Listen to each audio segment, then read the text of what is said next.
म्हणजेच सिद्धप्पा सुराणावर यांच्याशी आपण आता बातचीत करू. ते कुणाला कळू दिला नाही. हा, आमच्या बाला म्हटलं, अरे कृष्णहून जनावर राखलो, राम होऊन वनवास केलो, अरे धनगर होऊन बकरी राखलं तर मला कोणी ओळखायला येईनात म्हणणार.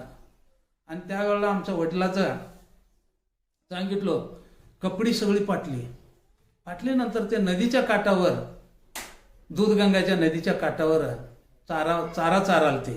मग त्यावेळेला आमच्या बाला म्हणाले, अरे दुर्गाप्पा कपडी तर आणायला सांग देवाला, नाहीतर तुला इष्टीला खर्च घे, त्याच्याकडे घराकडे जर जा, दोतराला सत्री गाठी मारला, अंगरखी फाडून टाकलेला आहे, नुसतं अंगात तेवढं राहिलेलं आहे, पटका चिंदी झालंय, आणि देवाला सांग की म्हणाला.